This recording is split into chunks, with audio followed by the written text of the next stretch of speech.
শুভ সকাল বন্ধুরা, নতুন একটা দিনে নতুন সকালে আপনাদের সকলকে স্বাগত জানাই আমার বঙ্গমা চ্যানেলে। আজ হলো শনিবার, সকালবেলায় চলে এসেছি ছাদে, এই যে ঝোড়া হাতে ফুল তুলবো বলে, কিন্তু ছাদের অবস্থা খুব শোচনীয়। এই যে এখনও বৃষ্টি হয়ে চলেছে, জানি না বৃষ্টি থামবে কি না। এই যে একদম জলে জলাকার, কিন্তু বৃষ্টির জন্য তার কাজ থেমে থাকলে হবে না। এই যে আমার পিছনে দেখছো ফুল ফুটে রয়েছে, এই গাছটাতে ফুটেছে, ওইদিকে একটাতে ফুটেছে। চলো ফুলগুলো তুলে নিই। এই যে দেখো ফুল, পিঙ্ক গাছটাতে এই ফুলগুলো ফুটছে। আর এইখানে আজকে একটা বড় জবা হয়েছে। আজকে তো কাল ছিল কৌশিকী অমাবস্যা, তবে আজকে সকাল পর্যন্ত রয়েছে, এখনও ছাড়েনি। তো আমাদের ঘরে যেহেতু মা তারা রয়েছেন, আজকে একটু পুজো দেওয়া হবে। তো এই ফুলটা আজকে খুব ভালো দিনেই ফুটেছে। রোজ রোজ তো এই ফুলটা ফোটে না, তবে আজ ফুটেছে, কাজে লাগবে। চলো তুলে নিই ফুলগুলো। এই যে সবচেয়ে বড় ফুল আজকে। চলো, জয় মা তারা। বর্ষার জন্য ফুল ফুটতে চাইছে না, বিশেষ করে জবা ফুল। রোদ্দুর বেরোলে জবা ফুল গাছ ভরে যায়। আর এইরকম ঝোড়াও আমাদের তো আপনারা দেখেইছেন, ঝোড়াও পুরো ভরে যায়।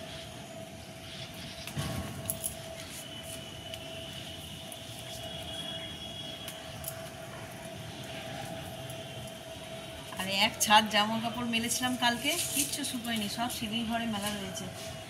কি হবে কে জানে। ভুল হলো, কালকে জামা কাপড়গুলো কেচে না মেলে একটুখানি কমফর্টে যদি দিয়ে মেলতে পারতাম, তাহলে গন্ধ হতো না। 2-3 দিন এরকমভাবে ভিজে অবস্থায় থাকবে। তো এখন ভাবি যদি একটু ওখানে কমফর্ট দিয়ে দিতাম, তাহলে কোনো সমস্যাই হতো না। এই যে দেখো এতটা হয়ে গেছে এই দুটো গাছে, বাকি গাছগুলোতে তুলি।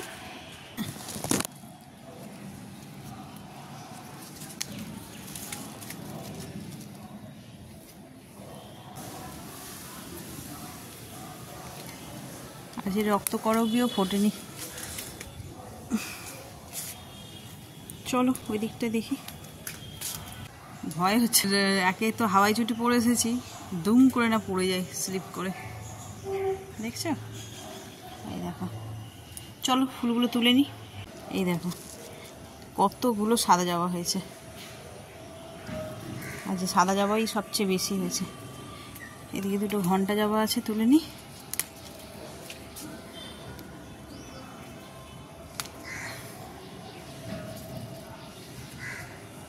আর ফুল সেরকম নেই আজকে। এই দেখো পাশের ফ্ল্যাটে ওরাও গাছ, মানে ছাদে গাছ ভরিয়ে দিয়েছে। সোনুর মা, কত বড় একটা জবা ফুল ফুটে আছে।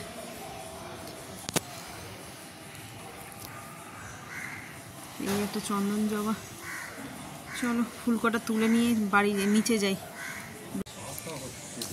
চলো ফুল তো তোলা হয়ে গেল। বাবা, গাছের ভিতরে ঢুকে ঢুকে ফুল তুলছিলাম, পুরো গাছের জল মাথা ভিজে গেল, যেন এত জল হয়ে আছে সব। চলো নিচে যাই। ওদিকে রান্না বসিয়ে এসছি। এই দেখো এই ভিতরে একটা ফুল রয়ে গেছে। আর বেশি দেরি করলে হবে না। দাও দেখি, এক ঝোড়া ফুল ফুটেছে। ওই মিলিয়ে সাদা ফুল তো ফুটছেই না, ওই একটা মাত্র জুঁই ফুল ফুটেছে। চলো, জুঁই ফুলের তেমন একটা প্রয়োজন নেই। আজকে হচ্ছে যে জবা ফুলটা হয়েছে, ওটাই বড় জবাটা আর কি। চলো নিচে যাই।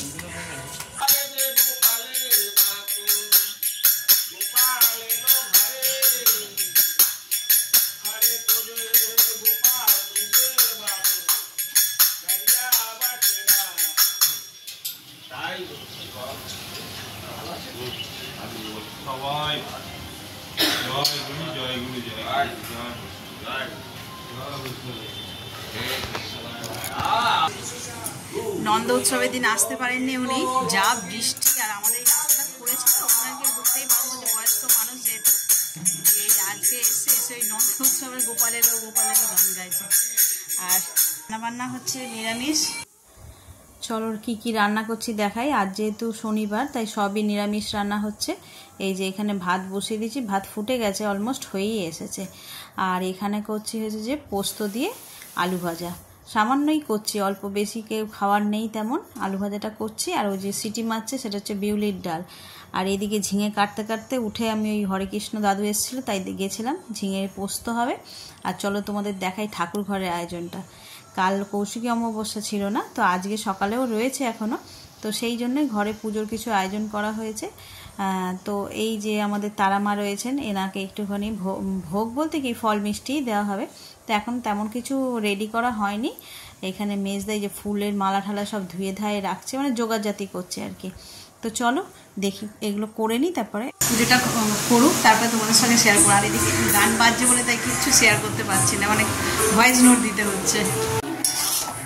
এই দেখো ঝিঙে পোস্তটা দিয়ে আমি অন্যান্য সব কাজ সারছিলাম, ততক্ষণে দেখছি ঝিঙেটা হয়ে এসছে। আর এই যে আমার লাল লাল করে একদম পোস্ত দিয়ে আলু ভাজা, আর এখানে হচ্ছে যে বিউলির ডাল ঘি দিয়ে, এটা তো পুরো রেডি হয়ে গেছে। আর এখানে একটুখানি কাঁকরোল ভাজবো বলে কেটে রেডি করে রেখেছি। আর আজকে নিরামিষের দিনে বেশি কিছু রান্না করছি না, এই হলো আজকের মেনু। এখানে কড়াটা গরম হয়েই গেছে, চলো এতে তেল দিয়ে নিয়ে আর কাঁকরোল কটা ভেজে ওদের খেতে দিয়ে দেবো, দিয়ে তারপরে নিয়ে যাব ঠাকুর ঘরে। তোমাদের ঠাকুরের মনে হয় এতক্ষণে জোগাড়জাতি হয়ে গেছে, দেখো চলো। ও এই দেখো আমাদের তারা মাকে কী যে অপূর্ব দেখাচ্ছে, কী বলবো। মালা দিয়ে সাজানো হয়েছে ঠাকুর ঘরে, সবাইকে মোটামুটি সাজানো হয়ে গেছে দেখছি। আমি রান্না করছিলাম, ওখানে ব্যস্ত ছিলাম তাই আসতে পারিনি। এখানে ও আছে, উপরেরগুলো সবই সাজানো হয়ে গেছে। নিচে নারায়ণের সেবা হয়েছে, জগন্নাথের, তবে এখনও ফল মিষ্টি দিয়ে হয়ে গেছে। তো এই সবাই মিলেমিশে করে। মায়ের যেহেতু শরীরটা খারাপ, মা একা হাতে করতে পারবে না বলে তাই সবাই একটু একটু করে সাহায্য করে মাকে। তো পুজোর কাজ যেহেতু সকলেরই বেশ ভালো লাগে, আর আমি তো আসতেই পারি না, কারণ আমার সকালবেলায় রান্না থাকে ওদের অফিসে। তো দেখো ঠাকুরকে সেবা দিয়েছে, দিয়ে এবার নিবেদন করছে, বেশ ভালো লাগছে ঠাকুর ঘরটা আজকে। তো চলো মেজদা পুজোটা করে নিক, তারপরে তোমাদের ফাইনাল লুক দেখাবো। মা আবার আরতি টারতি করবে। আর এই যে মালা পরে যা লাগছে আজকে মাকে দেখতে, বেশ সুন্দর। কালী কালী মহা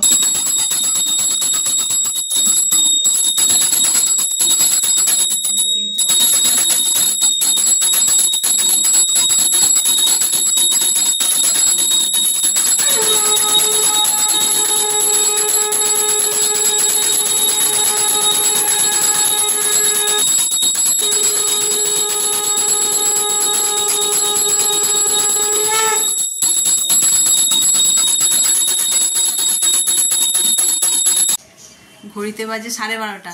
এদিকে সব কাজকর্ম মিটিয়ে ফেলেছি, এখন হবে রূপচর্চা। এই দেখো এতে একটু মধু, কফি আর চালের গুঁড়ো, এই সামগ্রী নিয়েছি। অনেক দিন মুখে কিছু লাগানো হচ্ছে না, আর এই বর্ষাকাল না, সারাক্ষণ যেন মুখটা কেমন তেল তেল তেল তেল করছে। তো সেই জন্য ভাবলাম চলো আজ একটু রূপচর্চা করা যাক। আর মাথাতেও একটু করেছি হেয়ার চর্চা। তো চলো এটা লাগিয়ে নিই।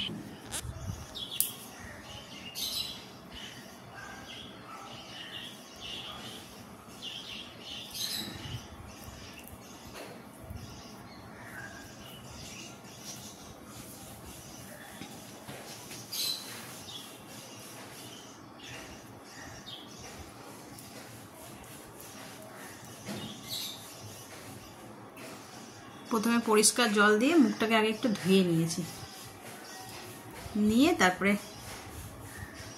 এটা লাগাচ্ছি। আর সকালে যখন স্নান করেছিলাম না, তখন তো ফেস ওয়াশ লাগিয়েছিলাম, তাই আর ফেস ওয়াশ লাগালাম না, এমনি পরিষ্কার কাঁচা জল দিয়ে মুখটা ধুয়ে নিয়েছি।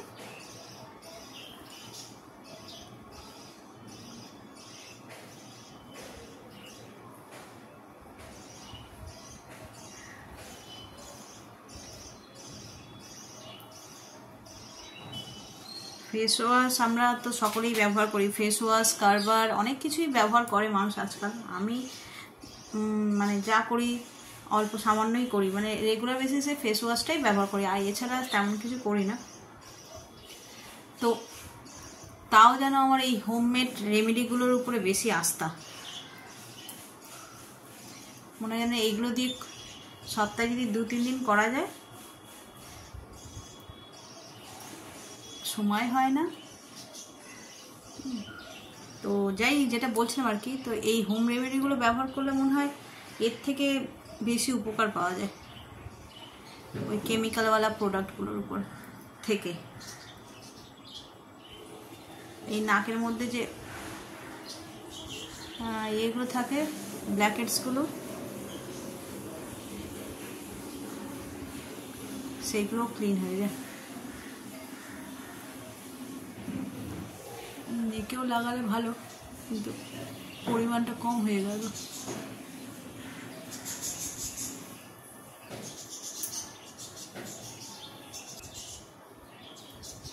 চলো এটা 10 মিনিট রাখি, রেখে তারপরে তোমাদের দেখাচ্ছি।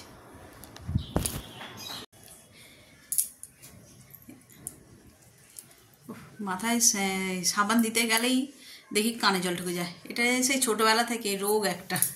তো চলো, কিছু তোমরা বুঝতে পারছো কি জানি না, তবে আমি বুঝতে পারছি। ফেস ওয়াশ দিয়ে মুখ ধোয়ার পরে ক্লিন তো হয় অবশ্যই, সেটা অস্বীকার করবো না, তবে এটা দিয়ে পরিষ্কার করলে আরও বেশি ক্লিন হয়। তো চলো, এই করতে করতে অনেকটা বেলাও হয়ে গেছে, এবার খাবার দাবার রেডি করব, খেতে দিয়ে দেবো। ঘড়িতে কটা বাজে রে বাবু? 1:45 বেজে গেছে। তো চলো আর দেরি করবো না। আর আজকে কী কী রান্না হয়েছে তোমাদের বলেছি মনে হয়, নিরামিষ রান্না, একদম সিম্পল, ডাল, ভাজি, পোস্ত, এইসব আর কি। তাহলে খাবারটা বেড়ে ওদের দিয়ে দিই। Good evening. অনেকক্ষণ পর ক্যামেরাটা ধরলাম, যা বৃষ্টি, ঘুমিয়েছি তো, মানে সব বাড়ি শুদ্ধ লোক সবাই ঘুমিয়ে পড়েছি। তো চলো এখন একটুখানি রেডি হয়ে বেরোচ্ছি। ওই যে একটা পেন্ডিং ছিল কাজ, সেটা হচ্ছে যে ব্লাউজ বানানো, সেটাই এখন নিয়ে বেরোচ্ছি। বৃষ্টিটা একটু ধরেছে, আর আজকে যদি না যাই আবার সে 1 সপ্তাহ ওয়েট করতে হবে। তো চলো বেরিয়ে পড়ি, আর বেশি দেরি না করে। এই যে বেরিয়ে পড়েছি, ছেলের জন্য একটু ওষুধ নিয়ে নিলাম প্রথমে, এরপর যাব অটোতে। হেঁটে গেলে অনেকটা সময় লাগবে, তাই অটো করে বেরিয়ে যাব।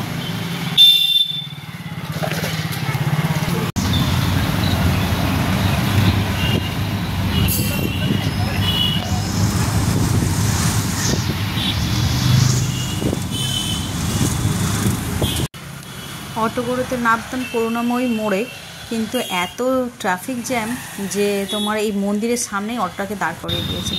আর যার যেখানে যাওয়ার সেখানেই তো যাবে বলো, তাই ভাবলাম যে এই সামনেটাই যখন অটোটা দাঁড়িয়ে পড়েছে, তাহলে আর অগত্যা এদিক ওদিক না গিয়ে আগে মায়ের একটু দর্শন করে আসি। তো চলো তোমাদের সঙ্গেও শেয়ার করি। তবে এই মন্দিরে না বিশেষ ক্যামেরা করার অনুমতি নেই, বাইরে থেকে যেটুকুনি হয় আর কি।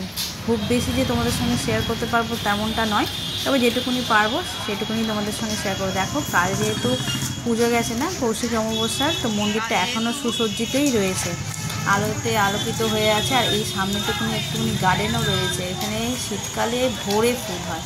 আর এই পাশে এগুলো যে দেখাচ্ছি তোমাদের, এগুলো হচ্ছে সব শিব মন্দির, যেরকম দক্ষিণেশ্বরে আছে সেরকম সব শিব মন্দির আছে। আর এই সাইডে আছে গণেশ মন্দির, বজরংবলী মন্দির। করুণাময়ী মন্দিরে যারা এসেছে তারা তো জানেই এখানে কী কী ঠাকুর আছে। আর এই সামনে বলির থাকে না, ওই কাঠামোটা বসানো আছে। আর এই হলো মায়ের মূর্তি, ক্যামেরায় স্পষ্ট বোঝা যাচ্ছে না। আমিও পুজো দিয়ে নিলাম একটুখানি এই ফাঁকে, পুজো দিয়ে তারপরে গেলাম ব্লাউজ বানাতে। আর এই হলো ছোট্ট একটা ব্লাউজের দোকান, এখানেই আমার ছেলের স্কুলের ইউনিফর্মগুলো সব তৈরি করানো হয়। এই হলো তার নাম্বার, বেশ ভালো করে। তো সকালবেলায় ইউনিফর্ম আর বিকেলবেলায় হচ্ছে এই ব্লাউজ তৈরি করে। তো এইখানে দিয়ে কাজ ফাজ সেরে বাড়ি চলে গেলাম।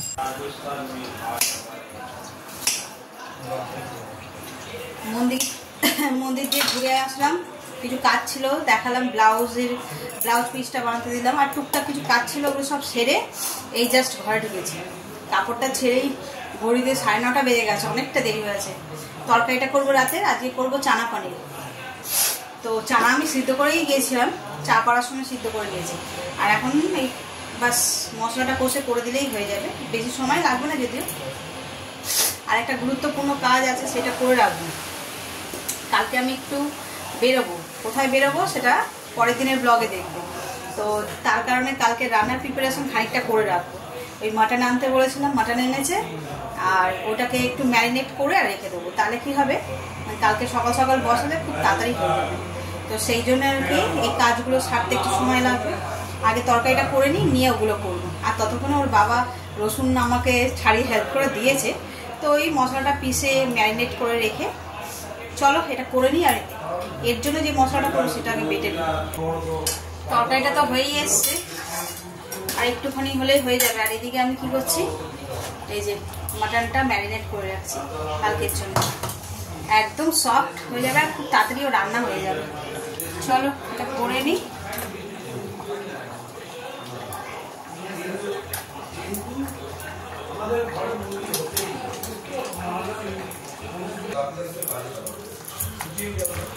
এই যে সব মশলাপাতি দিয়ে দিয়েছি, এবার মাখিয়ে আর রেখে দেবো। আর এই কাজটা আমার এত পছন্দের একটা কাজ না, বেশ ভালো লাগে।